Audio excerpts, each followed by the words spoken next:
Merci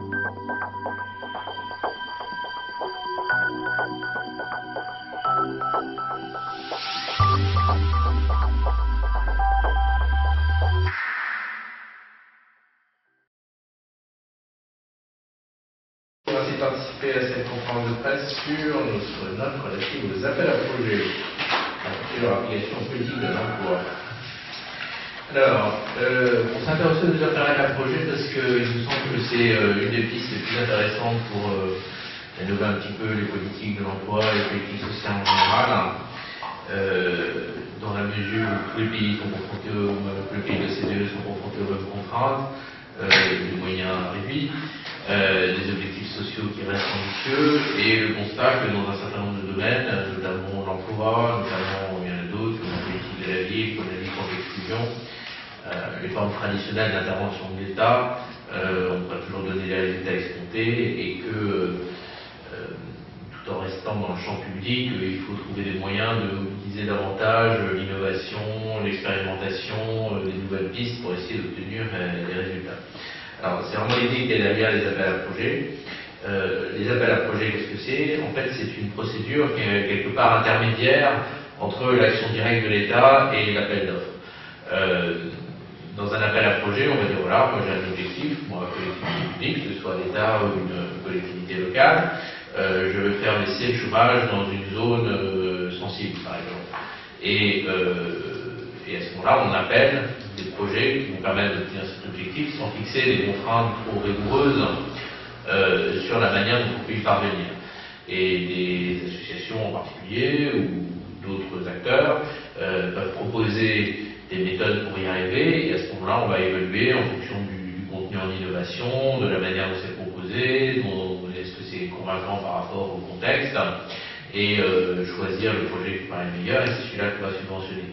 Donc on garde des traits un peu traditionnels, par exemple, de subvention à des associations, mais à travers une démarche qui est quand même plus rigoureuse, où on va sélectionner des projets, obliger les personnes qui sollicitent une subvention de l'État à vraiment justifier pourquoi leur projet est bon et pourquoi ils pensent qu'il est plus à même d'aboutir au résultat souhaité.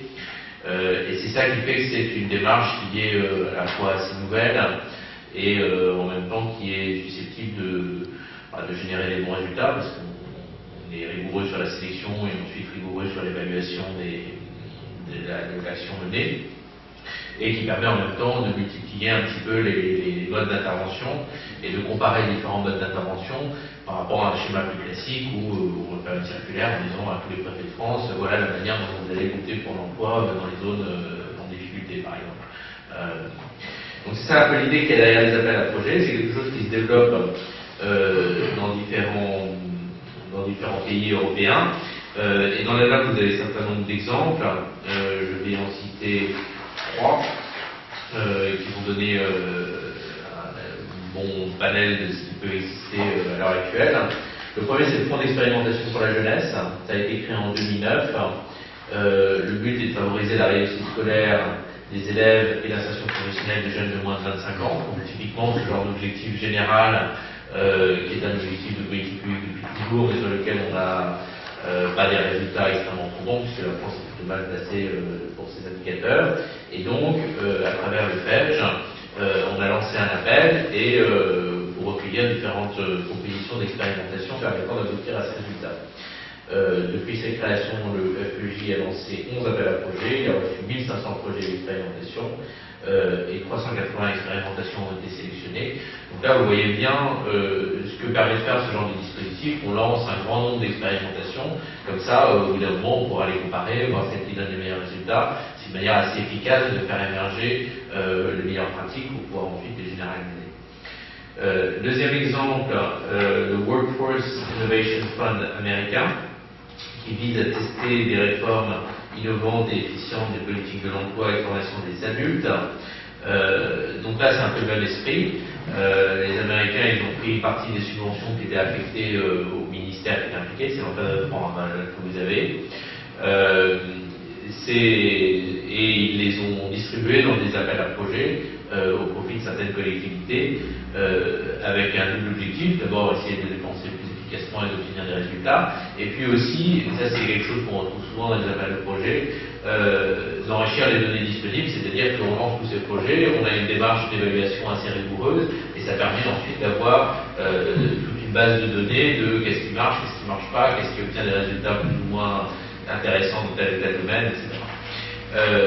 Troisième exemple, c'est le Fonds paritaire de sécurisation des parcours professionnels, le FPSPP, qui a été institué par la loi relative à l'organisation et à la formation professionnelle du monde de la vie 2009, la fameuse loi 2009 sur la formation professionnelle, qui a pour mission la qualification et la requalification des salariés et des demandeurs d'emploi, donc toujours pareil, un objectif général qu'on a du mal à atteindre, en donnant la priorité au public les moins qualifiés, les plus en difficulté, les plus éloignés de l'emploi, qui sont traditionnellement sous-représentés dans la formation professionnelle. C'est un critique constante du système de formation professionnelle français, c'est qu'il est assez performant, mais il est plutôt dirigé vers les gens qui ont déjà un certain niveau et plutôt pas dirigé vers les gens qui sont les plus en difficulté et les plus loin de l'emploi. Donc avec cet appel à projet, il y a un budget de l'ordre de 400 millions d'euros qui est affecté à des projets qui visent en particulier à améliorer la formation professionnelle de ces publics. Voilà un peu le contexte général et les raisons pour lesquelles on s'est intéressé à cette démarche. Alors on en vient à nos propositions. Alors la première proposition, c'est de faire plus d'appels à projet, puisque pour les raisons que je viens d'évoquer, on pense que c'est une démarche qui est intéressante. Et plus précisément, on propose trois choses. D'abord, une des difficultés, c'est en fait l'outillage des acteurs, c'est-à-dire qu'il y a des acteurs qui sont intéressés mais qui se disent un appel d'offres, on sait ce que c'est, on sait comment ça fonctionne, il suffit de suivre le code des marchés publics, alors qu'un appel à projet c'est plus flou, on ne voit pas exactement dans quel cadre ça rentre. Donc ce qu'on propose c'est de faire que l'État fasse un guide méthodologique en expliquant bien l'outil un peu de formation, pour bien expliquer comment ça fonctionne et comment faire pour se prémunir contre d'éventuels risques juridiques, notamment à disposition des collectivités locales qui voudraient faire ça par exemple. Et éventuellement, on pourrait imaginer d'aller jusqu'à un décret qui encadre ce que c'est qu'un appel à projet, mais ça ne nous paraît pas forcément indispensable. En tout cas, on voit ça plutôt dans un deuxième temps, si vraiment même avec la formation, l'accompagnement, les acteurs continuent à trouver que c'est un peu risqué de s'engager sur un formalisme accru. La deuxième proposition, c'est de créer un fonds d'innovation pour l'emploi, tout à fait dans l'esprit des exemples que j'ai déjà cités, pour que dans le domaine de l'emploi aussi, qui est quand même l'un des domaines à la fois de plus grande priorité pour le gouvernement et l'un des domaines où on a des difficultés actuelles, sans partie liées à la crise, des raisons de plus pour expérimenter des pistes nouvelles. Donc d'avoir ce genre de grands fonds qui permettent de sélectionner des projets qui paraissent intéressants par rapport au retour à l'emploi. Et la troisième proposition, c'est d'expérimenter une autre innovation qui vient plutôt du monde anglo-saxon, qui est les obligations à impact social, les Social Impact Bonds. C'est une idée assez simple en fait qui consiste à demander à des entreprises privées en particulier ou éventuellement des associations de dépenser de l'argent, d'investir, mais à la différence d'un projet privé où ils investissent en espérant avoir une rentabilité sous forme des revenus que ça génère, là la rentabilité elle est versée par l'État en fonction des objectifs qui seront atteints. Vous investissez pour le retour à l'emploi des jeunes des quartiers, pour reprendre cet exemple. Au bout d'1 an, on mesure le nombre de jeunes qui sont revenus dans un emploi durable, et en fonction de ça, on vous verse une rémunération. Donc c'est vraiment faire appel aux outils des privés, encore plus que dans des autres formes d'appel à projet, pour toujours pareil, mobiliser les capacités des entreprises, leur capacité d'organisation, leur capacité d'innovation, leurs compétences professionnelles, pour celles qui sont déjà engagées dans des secteurs qui ont un lien avec les sujets qui nous intéressent, je pense par exemple les entreprises d'intérim.